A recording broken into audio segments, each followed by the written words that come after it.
You're listening to the FootPrint Coalition's Downstream channel. Today, we're continuing our deep dive into humanity's relationship with waste. Robert and Rachel, please welcome Dr. Juliet Schor, a celebrated sociologist and the best-selling author. Dr. Schor spent 17 years teaching at Harvard, 11 in the econ department, before becoming a sociologist at Boston College. Her studies focus on the environmental and human costs of our modern work-life imbalance. She'll guide us through the social movements of the past century that built the foundation for our wasteful habits today. Juliet Schor, you're here. Here she is. I am. Hi. Great to see you. Hi. Great to see you too. So as we just said, you spent 11 years in the Harvard Department of Economics before moving to sociology. So does one of those fields inform the other and shape the way you approach the subject matter? Yes. I mean, I started studying consumption and consumer culture, and that's what led me from economics to sociology, because consumption always has both an economic and a social dimension. Right. And at the time I was starting this, the sort of economics had lost the social dimension. So I think you can't understand what we want to buy without understanding our people's positions within a social system. So that's why I switched. I'll tell you a quick anecdote. I had a student at Harvard who lived in a house in Arlington, Virginia, and it was the biggest house on the street. And her mother was pretty proud of that. But this was in the era of people buying homes and tearing them down and building the beginnings of the McMansions. Somebody bought the house next door, tore it down, and built a bigger house next to her. And it drove her mother literally crazy, and she spent years in the court system trying to stop this house. Her house hadn't changed at all, the house she had loved for so long, but only because it was the biggest one on the street. So you need a social analysis to understand that kind of a dynamic. Got it. It's the keeping up with the Joneses thing, as it were. And plastic seemed to have been what kicked off the birth of modern consumerism. So in your estimation, was there a clear tipping point when a focus on disposability took over? Yes. The current consumer regime is built on disposability, but also on the premise that more is always better, bigger is better, let's keep growing. And this era dates to the period right after the Second World War.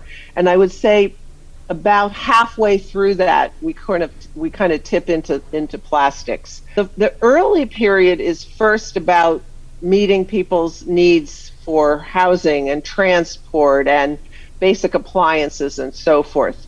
There was a lot of worry among economists during the Depression and the war that after the war, we knew there was going to be a sort of spurt of consumerism as people spent what they'd saved during the war. You couldn't buy consumer goods during the war. But after that, they thought people would stop buying because they would basically have what they needed. Now, today, that's a quaint idea because what ended up happening was the post-war system created in people the idea that you can never have too much and there is no such thing as enough. But that's a socially constructed idea. Plastics comes in about halfway through, and I think we can see it in part by looking at global South countries that are going through a similar kind of trajectory where as people get their basic needs met, they too are shifting to disposability. I've seen it a lot in India, where I've spent a fair amount of time. When I first started going to India in the 1980s, it was a closed loop system. There was a guy who used to drive by on a bicycle to buy our newspapers. And those newspapers would be used for all sorts of things. They would have food sold in them, and nothing went to waste. Today, if you go, people are using all of the single-use disposable plastics. My daughter spent a summer cleaning up beaches that are just strewn with plastic. So there's the point at which once people's income got to a certain point, they could afford to buy those branded plastic goods. Is part of this have to do with advertising and the kind of pre-Mad Men desire to try to suggestively tell people they needed more and it was no big deal? And it's so crazy that prior to this idea that they were where we want to head, there was a closed loop system, and then somehow or other, why did the Western, for lack of a better terminology, why did the Western ideal wind up proliferating there? So advertising always plays a role, and especially in the earlier part of the 20th century in the United States, people who were new consumers looked to advertising to sort of learn what they should do. And you do see that in global South countries now. Advertising does play a role. But I have always, and I've studied the advertising industry. I wrote a book about advertising to children, which I think is pretty powerful. Mm-hmm. Wait, what is that book called? Please tell us what that book is called. Born to Buy. Oh, wait a minute. I remember that book. Mm-hmm. I think for adults, it's less about advertising and it's more about our social context, that sociology point I started with, which is we tend to consume to whoever our peer group is or our reference group. So one of the things I found in my research is that people whose friends make more than they do tend to spend more, take on more debt, save less. People who, let's say, people who grew up in modest circumstances and then make it rich, if they don't move, if they don't change their circle of friends, they tend to accumulate a lot. And their spending patterns don't move up to their incomes. Mm-hmm. And so I think that this is more important than advertising. It's what the people in our lives have and buy and how they live.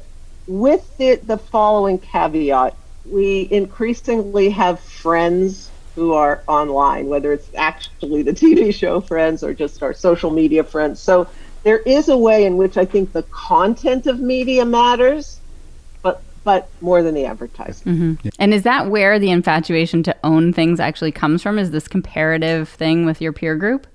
Or, I mean, do you think it's really just more about, the kind of the dopamine hit that you get from when you receive something, when you own it, when you feel like you are in charge of it? I think it's much more the former. I mean, that is my bias, but I think we get the dopamine hit because of the social meaning. Mm-hmm. So when all my friends start, redoing their kitchens or start going, suddenly everybody went to Portugal or, whatever it is. I've heard that one too, yeah. At least that's on the East Coast. That's where they went. Mm-hmm. Whatever it is, when the people that we associate with, it's friends and family, it's also coworkers. So a lot of consumer desire comes from people we encounter in the workplace, and more the workplace is a place where people talk about, where they went on vacation or what their new car is or the remodel of their kitchen. I mean, why do people take you on tours whenever they remodel their houses, right? It's to get that status value of the money that they get. Yeah, and people in certain countries would never want you to see their new toilet. Like, that's not something that... Did we used to value the environment more and try to limit waste, or is it the case that we will always maximize consumption and now have more advanced production capabilities? It's a great question. And I think too many people think it's human nature that leads us to consume the way we do. And I take issue with that for a couple of reasons. First of all, we did value the environment more in the past, and we had a lot less waste. And we can go back to that example of India, or other poor countries which have a closed loop system. So it's not until countries become wealthy that they can afford to even have waste, that they can spend human labor and use precious ecological resources to just waste them.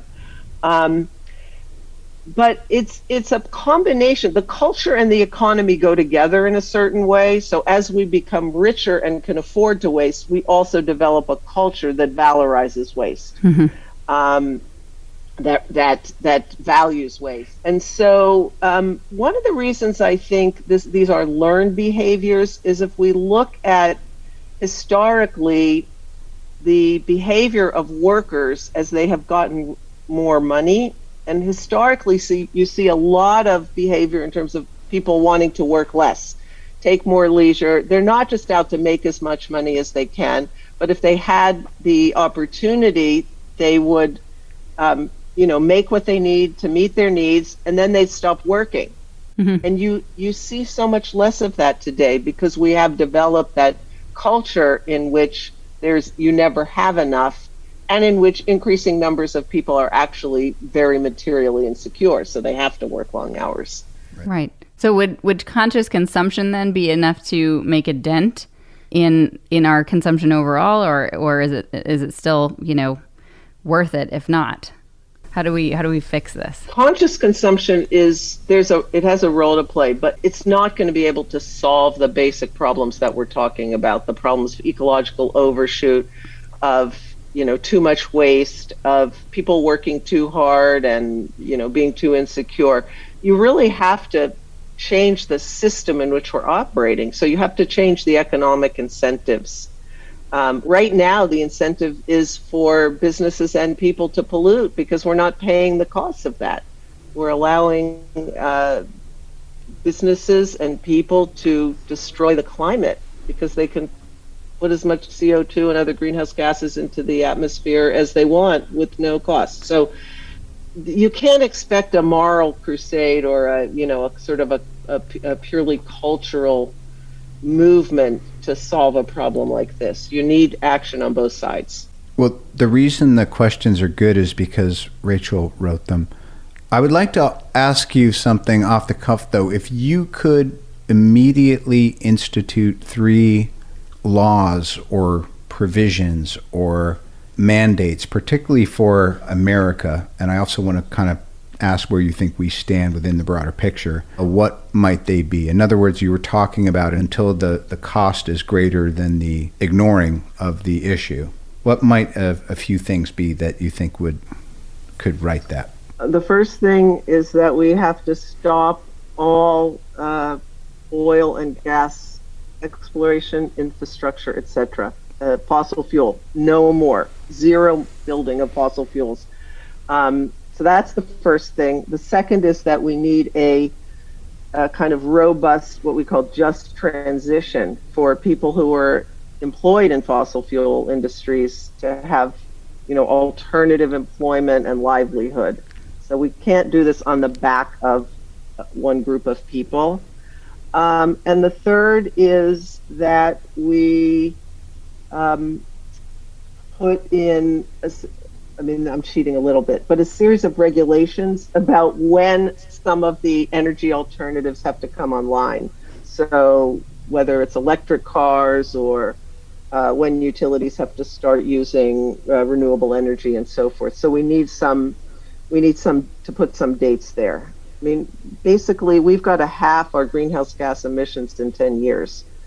So we need some pretty robust action, and we have to start, as my friend Bill McKibben says, when you're in a hole, the first thing that you need to do is you have to stop digging. And that's what the fossil fuel infrastructure is, just digging us way deeper into a hole, because that's long-lived infrastructure, and we've got to transition out of fossil fuels. So that's what I do. So some government intervention, and I've been reading a little bit about extended producer responsibility, right? So that's also where the business comes in. And then people have to be wise to what they're buying. Of course, this is the system that people have become used to or have inherited. Unless they really, take some deep learnings, they don't know that there's anything different. Yeah. And we've got to go beyond the intention of consumers to consume responsibly and so forth. That's all great and important, and I've spent a lot of my career working on that.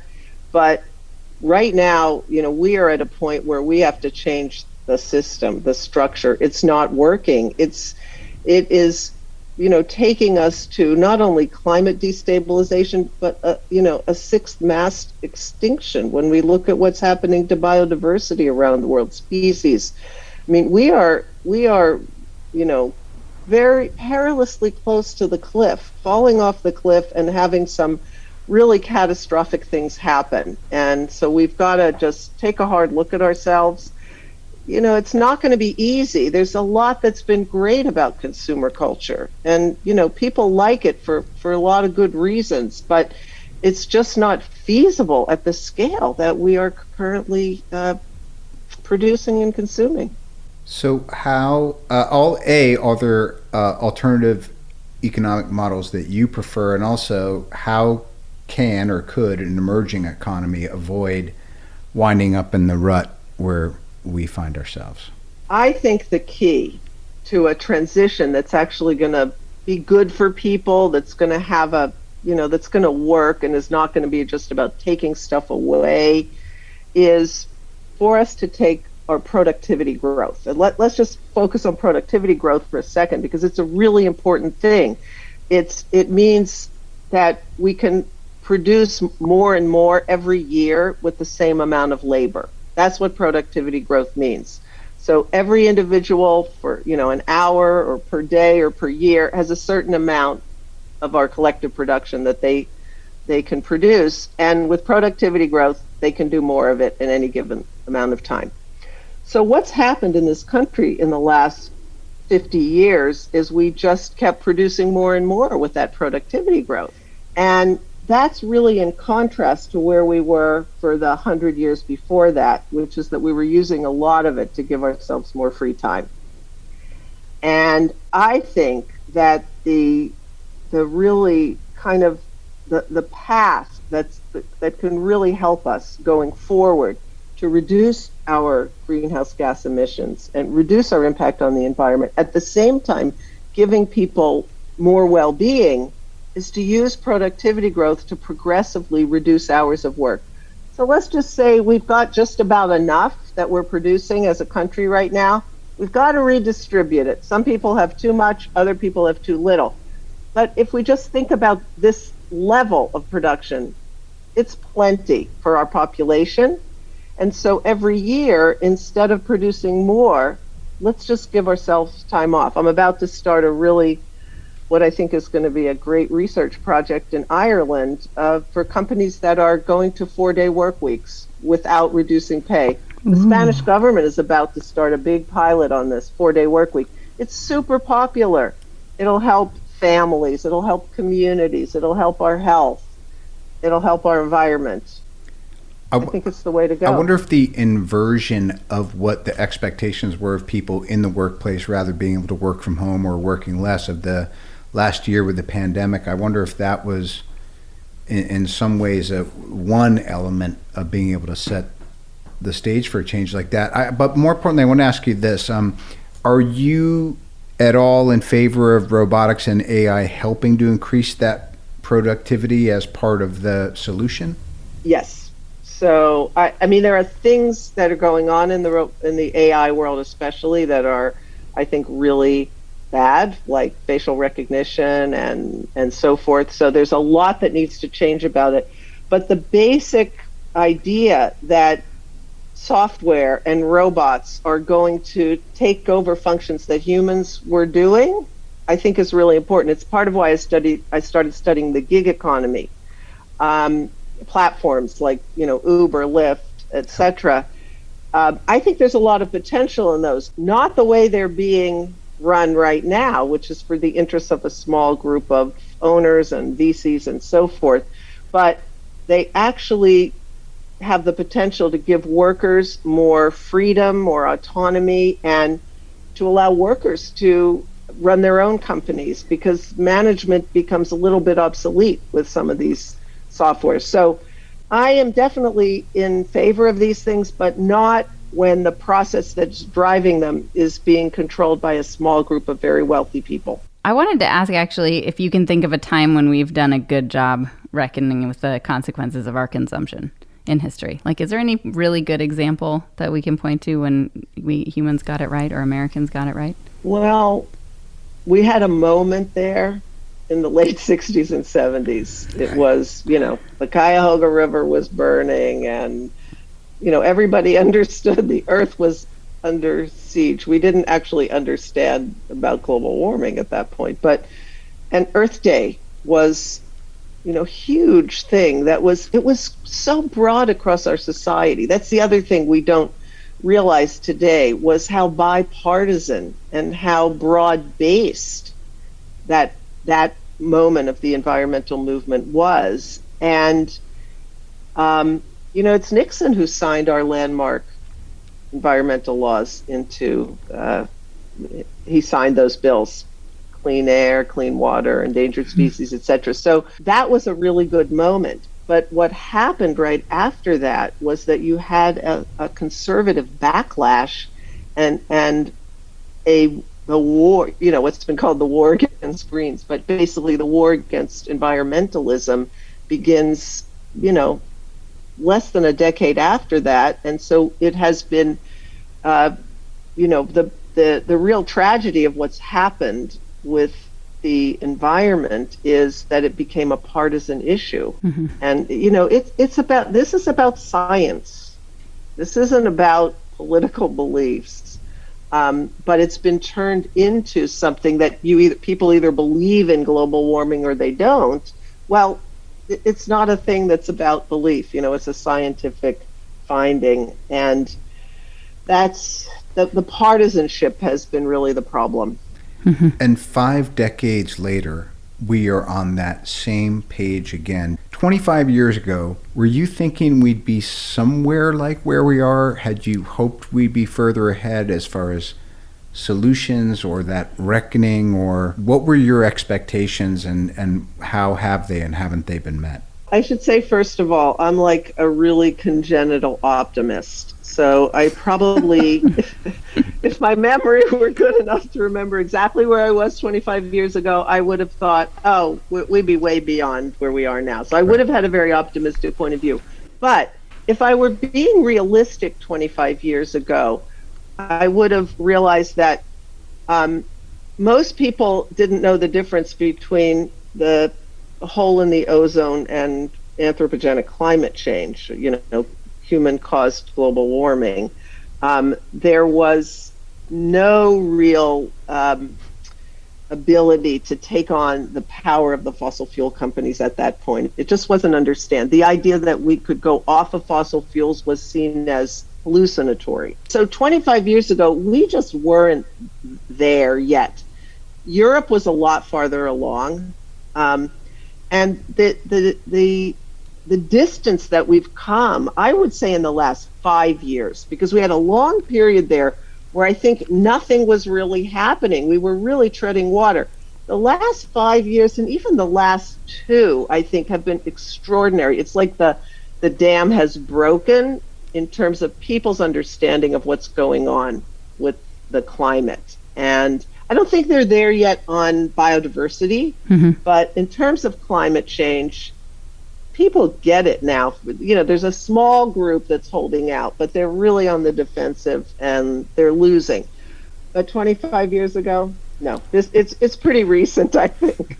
I'm sitting here just listening to you and Rachel talk, and I was imagining someone in their car or listening to it, and I was like, wow, this is great.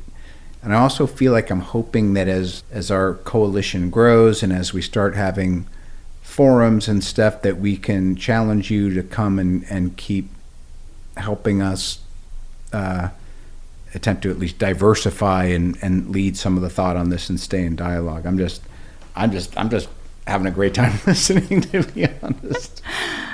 It's always nice to talk to a professor. Yeah. I'm so glad that you said, when I was saying what are the 3 things on your hit list, and one was fossil fuels, but then it was the, looking after those people. I feel terrible for British Petroleum. I think about, man, they had that big thing, but then how are they supposed to have their whole structure of what their life has been built around to say, you can't do that anymore? It's almost like, speaking of the sociology, this is almost like a massive psychological trauma transition issue. And I think sometimes that if you're too fuzzy about that, they'll just go, yeah, it's a big, take care of me, when in fact they just don't want to change. But how can business carry enough of the burden to fix things regarding how they're made and consumed? Let me just start with your first point, which I think is a really important one. I grew up in a coal mining town in southwestern Pennsylvania. And so I understand that there are whole cultures that have been built around things like coal mines. I mean, sadly, the sort of more valiant parts of that, I think, are gone now because of the way that these industries are operating, whether it's, mountaintop removal or fracking. They don't have the same, I don't think they have the same culture that, say, coal mining culture had in the past. Absolutely, it's an economic transition, but it's also a cultural transition. And we got to respect that. Well, business is interesting. So, on the one hand, I would say I want to respect the people who are doing the work in those industries, not necessarily the people who are holding the shares. And so the fossil fuel industry has made a lot of money. They've made a lot more than, the average business. And so part of the question that we're going to be facing as a society is sort of, are we going to buy them off and let them take even more of the value of society, the investors? I mean, I think we need to support the employees, but not necessarily the owners. So that's sort of a point about the transition and how you do a transition. And there are transitions that go in the other way, where you buy off the owners to, get them to stop fighting the transition. And, we'll see how far down that road we go. But I think the big question for business is sort of business writ large. Like, where is business? Because one of the biggest frustrations I've had with American business over those last 25 years is why they're not standing up to the fossil fuel industries. I mean, where is tech?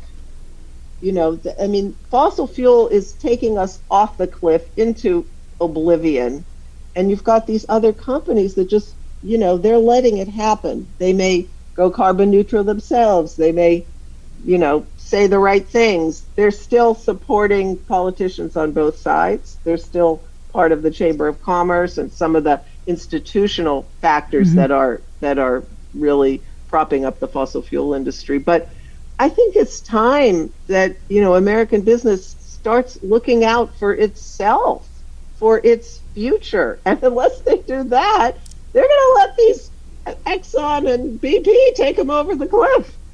Wow. Speaking of Southwest Pennsylvania, it's not exactly there, but my grandmother, Faye Ford, my grandfather was an engineer in Huntingdon, which was just south of State College. Spent a lot of time there. My great-grandfather was a coal miner in Scranton, Pennsylvania. Oh, my gosh.